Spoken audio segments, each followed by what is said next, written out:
Hi, my friend. Welcome to one more episode of English Podcast Flow. I'm Alice, and today I'm going to teach you something genius. What if I told you that you could practice English while making dinner, while chopping vegetables, while stirring soup? You're already spending 30 to 60 minutes a day cooking, right? What if that time could also be your English practice time? Today, we're doing something completely different. No sitting at a desk. No staring at a screen. We're going to narrate cooking in real time. Build your kitchen vocabulary naturally and turn your daily cooking routine into a fluency building session. By the end of this episode, you'll never cook in silence again because every meal becomes an English lesson. Ready to cook with English? Let's flow. Okay, so why is cooking such a perfect way to practice English? Here's the secret. Cooking is sequential. You do things in order. First this, then that, then the next thing. And guess what? That's exactly how we tell stories in English. When you narrate your cooking, you're practicing. Action verbs: chop, stir, boil, pour, mix. Time sequencers first, then next, while, after. Descriptive language: hot, cold, soft, crunchy, golden brown.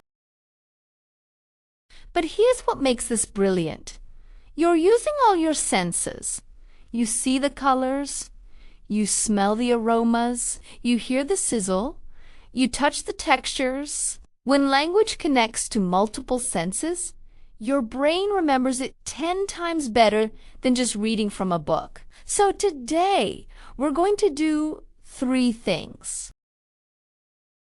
1, learn the narration technique, how to talk through what you're doing. 2, build your kitchen vocabulary through real cooking scenarios. 3, practice conversation starters using food and cooking as topics. And we're going to make this interactive and fun.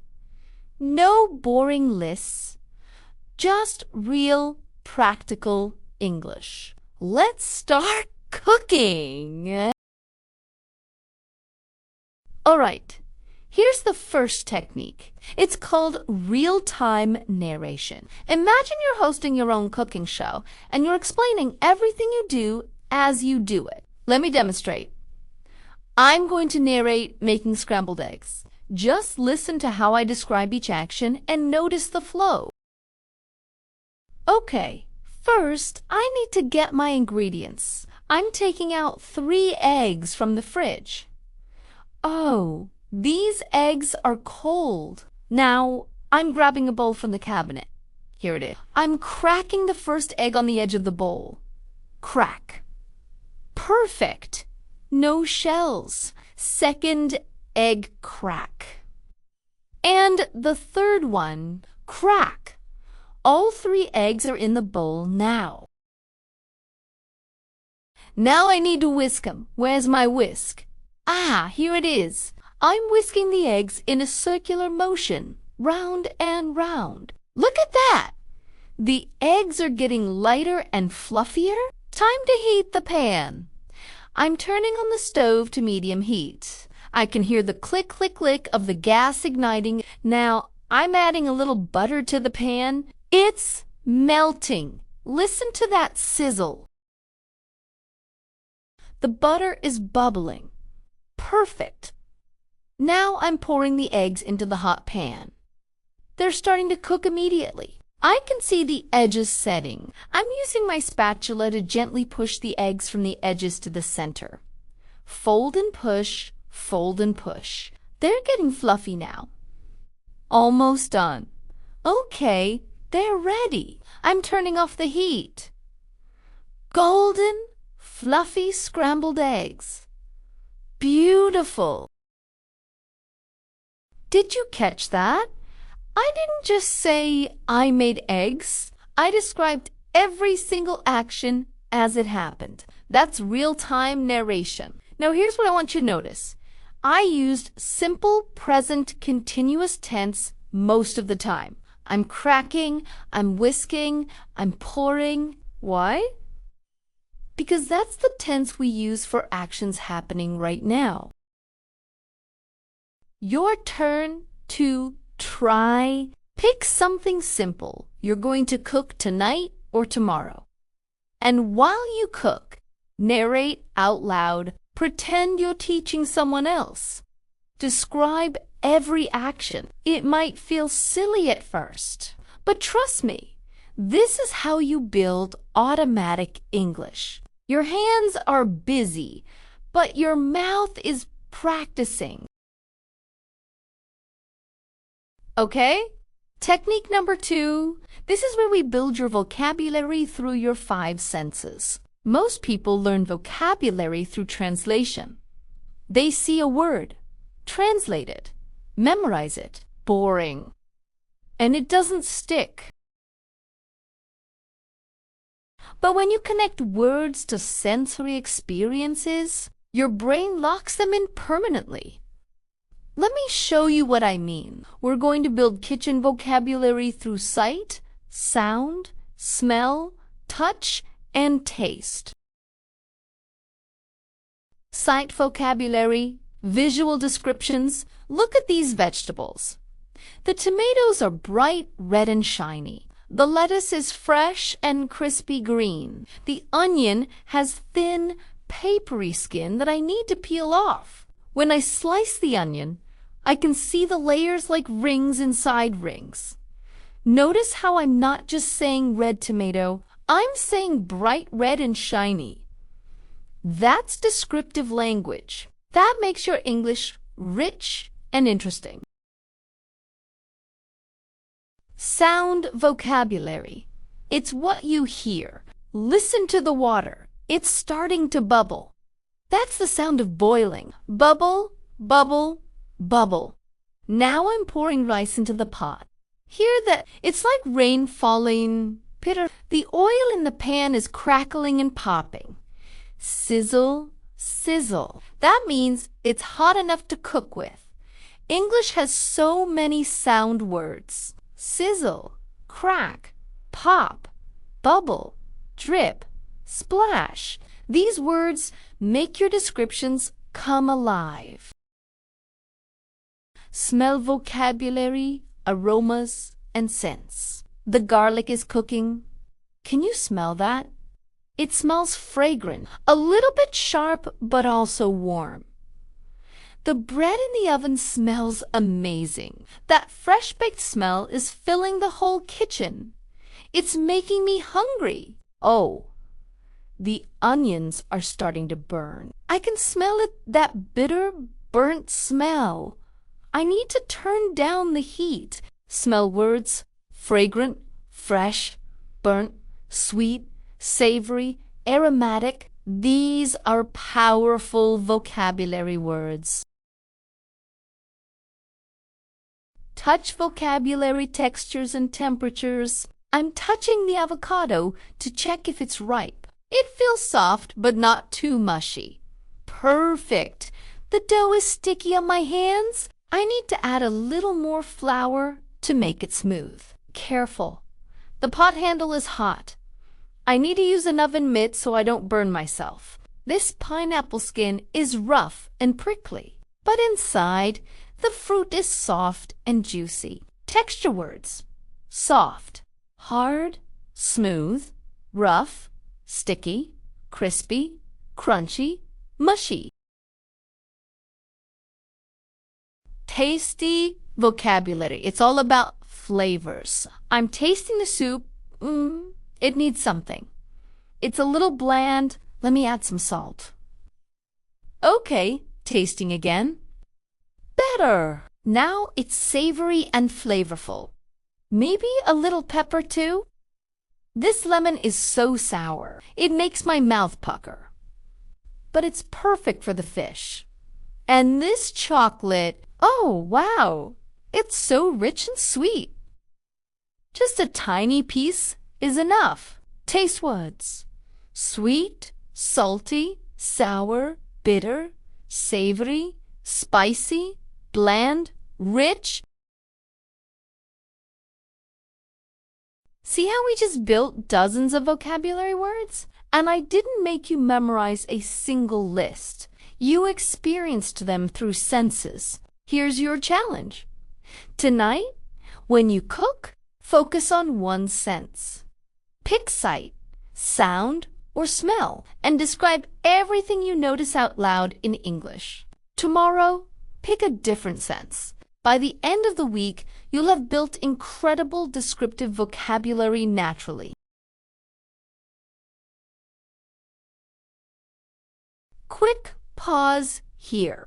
I know we're covering a lot today, and you might want to remember all these sensory words and cooking phrases. So I've created a complete kitchen English guide with all the vocabulary organized by sense, plus common cooking phrases and even some recipe vocabulary. Just scroll down to the comments section and click the link. Get your guide and keep it in your kitchen. That way, every time you cook, you can practice these words and phrases.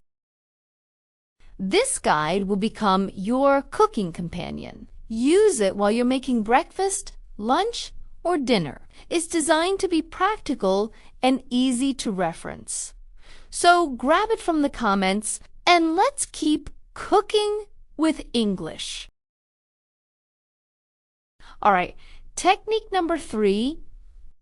This one is really fun. Instead of just narrating what you're doing, we're going to practice having conversations about cooking. Because in real life, you don't just cook alone silently, right? You talk to family, friends, or roommates.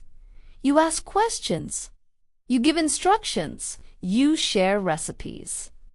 So let's practice some real kitchen conversations. I'll play both parts, and you can repeat after me or practice later with someone else.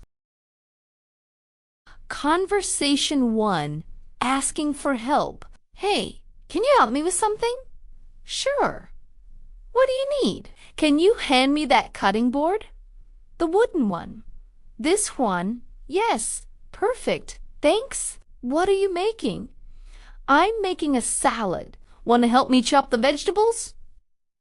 Sure. How should I cut them? Just dice them into small pieces, like this. See how natural that was? Real conversation. Real English. Now let's try another one. Conversation 2. Following a recipe. I'm trying a new recipe today. Have you ever made lasagna? Yeah, a few times. It's not too hard. Really? It looks complicated. Not really. You just layer everything. Pasta, sauce, cheese, repeat. How long does it bake? About 30 minutes at 375 degrees. And how do I know when it's done? When the cheese is golden and bubbly on top? Perfect. Thanks for the tips. Conversation 3. Offering food. Dinner's almost ready. Are you hungry? Starving. What did you make? Chicken stir-fry with vegetables and rice? That smells incredible. Thanks, I tried a new sauce. Hope it turned out okay. I'm sure it's delicious. Can I taste it? Of course.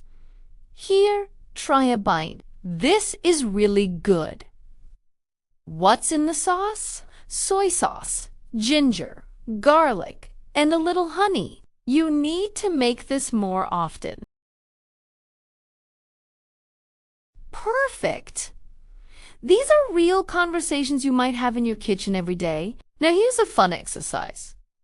Next time you cook with someone, try to have the entire conversation in English. Even if it's just simple phrases, even if you make mistakes, the more you practice real conversations, the more natural your English becomes. All right, now I want to give you a challenge that will transform your English in just 30 days. I call it the 30-Day Kitchen English Challenge. Here's how it works. Each week has a different focus. Week 1, breakfast narration. Every morning for 7 days, narrate your breakfast routine in English. Out loud, even if you're alone. I'm toasting bread, I'm spreading butter, I'm pouring coffee. Simple actions, simple sentences, but you're building the habit. Week 2, sensory description. Each day, pick one sense and describe your cooking using that sense. Monday, sight colors, shapes. Tuesday, sound, sizzle, crack, bubble. Wednesday, smell aromas, scents. Thursday, touch textures, temperatures. Friday, taste flavors. Weekend, mix all senses together. Week 3, conversation practice. Cook with someone and try to speak only English during meal prep. If you live alone, pretend you're teaching someone else your recipe. First, we need to preheat the oven, then we'll prepare the ingredients. Week 4, recipe reading. Find a recipe in English, read it out loud, follow it. Narrate each step as you cook. This combines reading, speaking, and doing. Triple practice. Now here's the best part. I want you to share your experience in the comments. Tell Suze, what did you cook? What was the hardest English word to say? What was your favorite phrase? Did your family think you were crazy talking to yourself? Probably yes, but that's okay. Let's build this cooking community. Let's inspire each other, because when you see other people doing this challenge, you'll want to keep going too. Are you ready to accept the challenge? Let me tell you why this cooking method is so powerful for learning English. You know how you never forget how to ride a bike or how to swim? That's because those skills are stored in a different part of your brain called procedural memory. When you connect language to physical actions like cooking, you're building procedural memory, not just word memory. So when you chop vegetables while saying I'm chopping vegetables, your brain creates a strong connection. Action plus language together. That's why this works better than flashcards or vocabulary lists. Because you're not just memorizing words, you're living them. And here's another secret.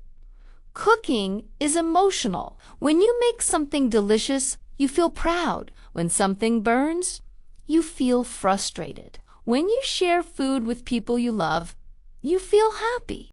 Emotions make memories stronger. So when you practice English while cooking, the emotional connection helps you remember forever. That's the science behind it. But more importantly, it just works. And it makes learning English feel effortless because you're already cooking anyway. So why not turn that daily activity into your English practice time? You know what I love about this approach? It turns your kitchen into your English classroom every day without extra time, without extra effort. Imagine this.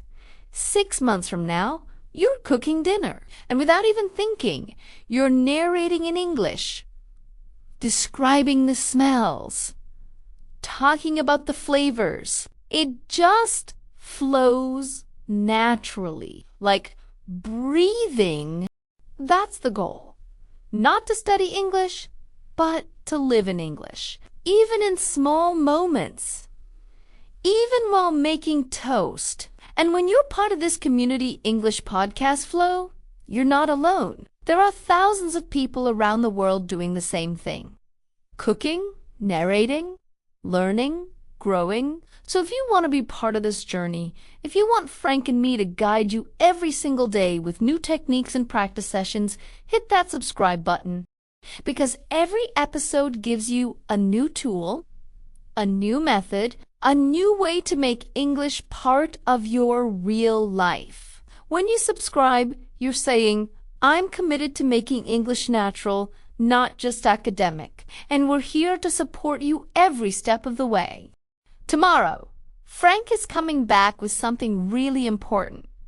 English for Work Routines, Slow English Listening. He's going to help you describe your work routine, practice professional English, and build confidence for workplace conversations, whether you work in an office, from home, or anywhere else. Tomorrow's episode will give you the exact phrases you need, so don't miss it. Come back tomorrow, keep this daily momentum going. And tonight, cook something. Anything. And while you cook, narrate it in English. Even if it's just one sentence, because that one sentence today becomes natural fluency tomorrow. I'm so proud of you. Keep practicing, keep believing, and keep flowing with your English. See you tomorrow, my friend. Happy cooking!